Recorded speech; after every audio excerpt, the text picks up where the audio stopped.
आज ही Doubtnut app download करें। Doubtnut पर होगा अब आपके सभी मैथ्स, केमिस्ट्री, फिजिक्स और बायोलॉजी डाउट्स का सफाया। बस अपने क्वेश्चन की फोटो खींचो, उसे क्रॉप करो और तुरंत वीडियो सोल्यूशन पाओ। Download now. इस क्वेश्चन हमें गिवन है कि एक एलिमेंट है एफसीसी में क्रिस्टलाइज होता है लेटेस्ट हैविंग जिसकी इज लेंथ कितनी है 400 mm 400 pm है। ओके, हमने माना कि ये क्या है हमारा लेटेस्ट स्ट्रक्चर है किसका एफसीसी का। ओके, कंपाउंड का। तो ये हमारा क्या है एफसीसी है। ओके, ये एफसीसी बस बन गया भाई, ये एफसीसी है। तो यहाँ पे हमारा क्या हो जाएगा, यहाँ पे हमने माना कि एटम्स जो हमारे प्रेजेंट होंगे ये हमारे क्या होंगे ओरिजिनल एटम्स होंगे।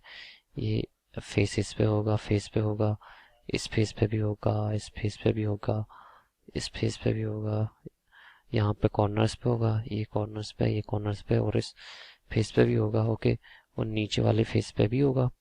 तो ये टोटल कितने 6 फेसेस हैं, तो 6 होने चाहिए। तो 1 2 3 4 5 नीचे, इधर, इस पर, इस पर, इस पर, ऊपर वाले फेस पे वो मिस कर गया है ना, तो ऊपर वाला फेस ये। ओके, तो ये एटम्स ऐसे प्रेजेंट होंगे।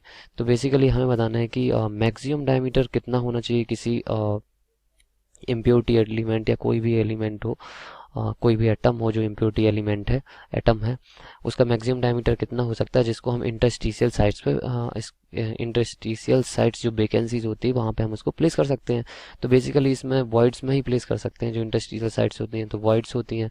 ओके, तो वॉइड्स होती हैं। तो अगर हम यहाँ पे एज्यूम कर लें कि रेडियस ऑफ एटम जो हमें क्या करना है प्लेस करना है atom in interstitial. Okay, in interstitial, जो इंटरस्टिशियल साइट्स होती हैं, साइट इज इक्वल टू क्या है R1 है।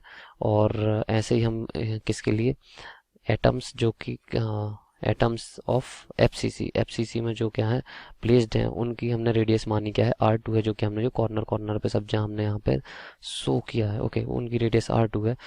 तो बेसिकली ये क्या होंगे R1 की रेडियस बाय R2, ये हमारा हमें रेशियो इनका मालूम होता है R1 बाय R2, ये कितना होता है 0.225 फॉर किसके लिए टेट्राहेड्रल वॉइड्स के लिए। ओके, टेट्राहेड्रल वॉइड्स जो होती हैं, अगर टेट्राहेड्रल वॉइड्स में हमें प्लेस करना है तो उनका रेशियो 0.225 होना चाहिए, जहाँ पे R1 रेशियो किसका है R1 जिस एटम को हमें प्लेस करना है टेट्राहेड्रल वॉइड में, और R2 किसका है जिसका हमारे पास क्रिस्टल स्ट्रक्चर है। और अगर हमें प्लेस करना है इसको ऑक्टाहेड्रल वॉइड में तो 0.414 होता है ये ऑक्टाहेड्रल वॉइड में अगर हमें प्लेस करना है तो बेसिकली हमें यहाँ पे कैलकुलेट करना है कि मैक्सिमम डायमीटर कितना हो सकता है इंटरस्टिशियल साइड में किसी एटम को प्लेस करना है। ओके, तो R1 की वैल्यू मैक्सिमाइज करना है तो हम ले लेंगे इसको कि टेट्राहेड्रल में ना डाल के इसको हम ऑक्टाहेड्रल में डाल देंगे। तो R1 की वैल्यू क्या होगा, डायमीटर बताना है तो मल्टीप्लाइड बाय 2 कर दो, तो मल्टीप्लाइड बाय यहाँ पे भी 2 हो जाएगा।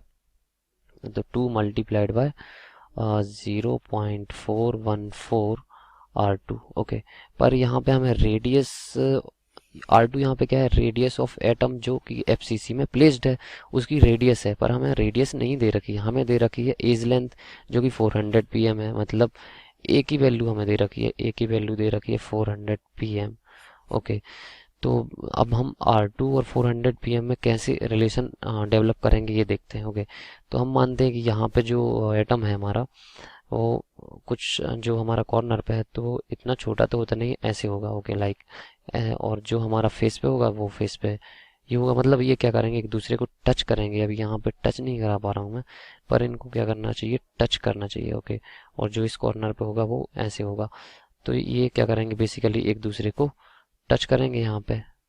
ओके, टच करना चाहिए तो ये क्या बनेगी हमारी यहाँ पे जो फेस का एक डायगोनल बन जाएगा। तो फेस का डायगोनल क्या होगा यहाँ पे हम लिख लेते हैं। ओके, फेस का डायगोनल हमने माना क्या है, डायगोनल को डी ही ले लेते हैं। ओके, तो D square is equal to यहाँ पे ये ए है और ये भी क्या है ए है, तो ए स्क्वायर प्लस ए स्क्वायर। ओके, अब यहाँ पे हम देख लेते हैं ये रेडियस किसकी है एटम की, और ये डायमीटर क्या है एटम का, और यहाँ पे ये रेडियस कितनी है एटम की। तो मतलब एक रेडियस, दो रेडियस, मतलब टोटल 3 रेडियस और ये 4 रेडियस। तो डायमीटर कितने 4 times of R2, 4 times of R2 का स्क्वायर, और यहाँ पे हो जाएगा कितना 2a स्क्वायर।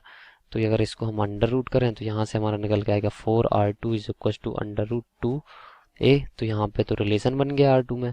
तो R2 का हमारा जो रिलेशन निकल के आया कि R2 को अगर हमारे पास एज लेंथ हमें गिवन है तो इसको हम लिख सकते हैं √2 डिवाइडेड बाय 4 इंटू ए। ये हमारा क्या हो गया, R2 हो गया। तो बस यहाँ पे हम वैल्यू पुट कर देंगे तो यहाँ पे हमारी R1 की रेट निकल आएगा। तो ये हमें डायमीटर है 2R1 की वैल्यू ही चाहिए बेसिकली। तो 2 multiplied by 0.414 multiplied by the R2 की वैल्यू हमने ए के सेंस में कितनी निकाल ली, √2 divided by 4 multiplied by the a. और तो ए यहाँ पे कितना है हमारा 400 pm। Okay 400 pm। तो यहाँ से हमारी डायमीटर की वैल्यू जो है 2R1 ये हमारी निकल के आएगी 117.1 pm। ओके, तो इतना डायमीटर होता है, हो सकता है मैक्सिमम किसी इंटरस्टिशियल साइट में हमें अगर किसी एटम को प्लेस करना है तो उस एटम का डायमीटर इससे ज़्यादा नहीं होना चाहिए। ओके, तो इतना मैक्सिमम डायमीटर हो सकता है। क्लास 6 से 12 से लेके नीट, IIT, जेई मेंस और एडवांस के लेवल तक 10 मिलियन से ज्यादा स्टूडेंट्स का भरोसा। आज ही डाउनलोड करें डाउटनेट ऐप या व्हाट्सएप कीजिए अपने डाउट्स 8400 400 400 पर।